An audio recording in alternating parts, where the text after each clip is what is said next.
Welcome दोस्तों, आज हम देखेंगे कि हम एक ही लाइन में कैसे मल्टीपल वेरिएबल डिफाइन कर सकता है और मल्टीपल वैल्यू भी उसको डिफाइन कर सकते हैं। ठीक है, तो आज हमारा जो कोड एडिटर मैं उसको ओपन कर लेता हूँ। ओके, तो एक फाइल बना लेता हूँ, उसका नाम देता हूँ वेरिएबल। ओके, वेरिएबल्स जैसे कि ज़्यादा वेरिएबल होने वाला है, और जो मेरा py था वो पाइथन का एक्सटेंशन था। ठीक है, तो कैसे हम लोग एक ही लाइन में ज़्यादा से ज़्यादा वेरिएबल डिफाइन कर सकते हैं और उसका वैल्यू भी डिफाइन कर सकते हैं। जैसे कि एक नेम नाम का वेरिएबल बना लेते हैं, उसके साथ कॉमा डाल के मैं एज नाम का और एक वेरिएबल बना लेते हैं। उसको फिर मैं वैल्यू देते हैं, जो ऑर्डर में आया है उसी ऑर्डर में हमको वैल्यू डालना है। पहले नेम आया तो मतलब मुझे नेम ही डालना पड़ेगा, उसके बाद कॉमा देके जो एज नाम का वेरिएबल है उसमें एज डालना पड़ेगा। तो मैं इसको 2 में डाल दिया। ठीक है, अभी मैं इसको एक को दोनों को प्रिंट कराएंगे तो मुझे दोनों का वैल्यू मिल जाएगा। जैसे कि प्रिंट, ओके, नेम लिख देते हैं, तो नेम आ गया। उसके बाद फिर जब प्रिंट कराएंगे मेरा एज, तो एज भी आ जाएगा। तो मैं इस दोनों को अगर Ctrl+S करके सेव कर देंगे और मेरा जो टर्मिनल में उसमें प्रिंट कराएंगे तो मेरा उसका आउटपुट आ जाएगा।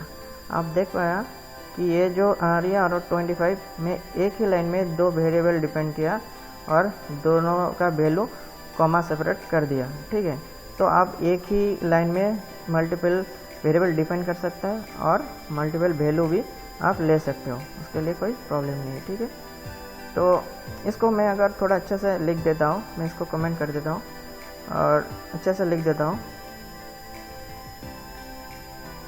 प्रिंट फंक्शन दिया, उसके बाद हेलो, उसके बाद हम प्लस डाल के जो मेरा वेरिएबल में उसको डाल देता हूँ। ठीक है, नेम, उसके बाद फिर से मैं प्लस डाल देता हूँ मेरा जो दूसरा वेरिएबल के लिए, तो मैं फिर से कोड डाल देता हूँ, जरूरी है यू आर। उसके बाद मैं फिर से मैं प्लस डाल के अपना जो सेकेंड वेरिएबल है एज, उसको डाल देता हूँ। उसके बाद मैं फिर से प्लस डाल के और कोड डाल के, तो मैं ऐसा अगर करेंगे आपको लगेगा कि ये जो वेरिएबल है सही है, लेकिन ये गलत है। इसको अगर मैं रन कराऊँगा तो मुझे एरर आने वाला है। तो आपको पता चल गया होगा कि एरर कैसे आता है, क्यों आया। ठीक है, तो आप इसमें देखेंगे कि एक एरर आया, इसका मतलब इसमें एरर आने का एक ही वजह है, ये जो हमारा नंबर है ये एक इंटीजर नंबर है, लेकिन वो जो वेरिएबल है एज में कौन आया, इंटीजर। आप इसमें अगर कर्सर रखेंगे तो आपको इंट दिखाई देगा। तो और पहले वीडियो में भी बोला था, इंट के साथ कभी भी स्ट्रिंग का कॉन्केटिनेट या प्लस नहीं होता है।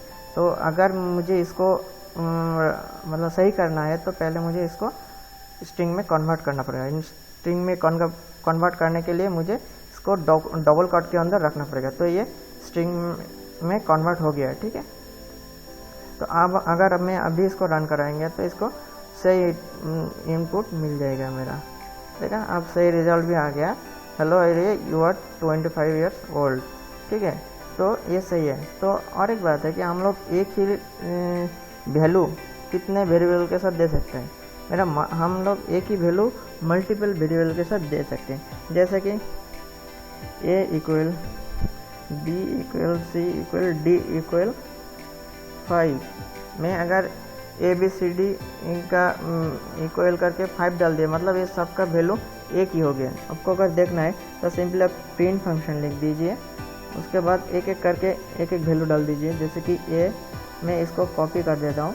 ठीक है, अगर मैं इसको सेव करके प्रिंट कराऊंगा तो सब में एक ही वैल्यू आएगा, वो 5 आएगा, क्योंकि मैं सब एक ही लाइन में इक्वल करके मैं एक ही वैल्यू दे दिया, तो मतलब ये सबका वैल्यू एक ही हो गया। ठीक है, तो हम लोग देखा कि आज कि कैसे एक ही लाइन में एक से ज़्यादा वेरिएबल आप डिफाइन कर सकते हैं और उसका वैल्यू भी डिफाइन कर सकता है, वो भी कॉमा सेपरेटेड। और दूसरा है कि एक ही वैल्यू हम कितने वेरिएबल्स को डाल सकते हैं, दे सकते हैं, तो वो भी हम लोग देख लिया। ठीक है, तो क्या हम लोग एक ही साथ यूज़र से 2 इनपुट ले सकते हैं? आंसर होगा हाँ, हम लोग एक ही साथ यूज़र से 2 इनपुट ले सकते हैं। तो उसके लिए हमको क्या करना पड़ेगा? तो पहले हमको 2 वेरिएबल डिफाइन करना। तो पहले हम लोग कैसा इनपुट ले रहा था, नेम बोल के एक वेरिएबल बनाया, उसके बाद इनपुट फंक्शन डाल के मैं उसका इनपुट ले रहा था यूज़र का। तो क्या लिख रहा था, तो मैं ये डाल रहा था। इसको मैं कॉपी कर देता हूँ। तो मैं दूसरा लाइन में पेस्ट कर देता हूँ और इसमें मैं एज नाम का और एक एज कर दिया। तो हम लोग पहले ऐसा डिफाइन करके ले रहा था यूज़र से इनपुट, लेकिन अभी हमको ऐसा नहीं चाहिए। हाँ, इसके अलावा दूसरा एक प्रोसेस है, उससे भी ले सकते हैं, क्योंकि ये 2 लाइन डिफाइन हो रहा है, मेरा कोड मतलब ज़्यादा हो रहा है, तो हम इसको छोटा भी कर सकते हैं। कैसे कर सकते हैं? मेरा नेम नाम का एक वेरिएबल होगा, तो आप कॉमा डाल के एज नाम का एक वेरिएबल होगा, ठीक है। फिर उसको यूज़र से कैसे इनपुट लेना है? सिंपली जैसा था, इनपुट फंक्शन दीजिए, उसके बाद इसमें लिख दीजिए इन एंड एज। ओके, तो अगर आप ऐसा भी डालेंगे तो ये भी हो सकता है, लेकिन इसके लिए मुझे और एक कुछ डालना पड़ेगा, वो है स्प्लिट फंक्शन, ठीक है। डॉट डाल के डालना पड़ेगा, तो ये आपका कॉमा सेपरेटेड या आ सकता है, ठीक है। तो ऐसा क्या करेंगे, पहले जो हमारा वेरिएबल है आप पहले नाम डालेंगे, क्योंकि ये जिस ऑर्डर में है नेम, पहले नेम डालना पड़ेगा, एज उसके बाद एज डालना पड़ेगा, इसी ऑर्डर में आपको डालना पड़ेगा, तो ये आ सकता है, अदरवाइज उसमें प्रॉब्लम हो सकता है, ठीक है। तो अगर हम लोग इसमें प्रिंट करा लेंगे, प्रिंट नेम एंड दूसरे लाइन में प्रिंट एज कर देंगे, तो आप देखेंगे कि मेरा सेपरेट वैल्यू आ जाएगा। ओके, तो मैं इसको नीचे रन करा लेता हूँ, ठीक है। एंटर योर नेम, तो मैं इसमें नेम डाल देता हूँ। ओके, उसका स्पेस डाल के मैं अपना एज भी डाल देता हूँ, तो मेरा वो दूसरा लाइन में आ जाएगा। अब देख लिया कि एरिया 25 ऐसा आ गया अपना सेपरेट वैल्यू।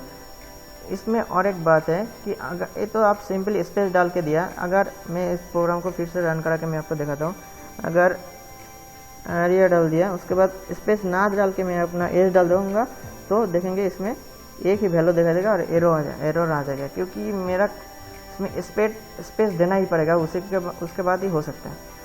अगर आपको यूजर से कॉमा सेपरेटेड वैल्यू लेना पड़ेगा, तो आप सिंपली इसका कोड के अंदर कॉमा डाल दीजिए और इधर यूज़र को आप एक इंफॉर्मेशन दे सकते हैं कि comma separated value, comma separated. Okay, तो अगर आपको ऐसा देना है तो आपको कॉमा सेपरेटेड वैल्यू डालना पड़ेगा। जैसे कि मैं इसको सेव कर दिया, इसको रन कर दिया, तो अब दिखाई दे रहा है कॉमा सेपरेटेड, ठीक है।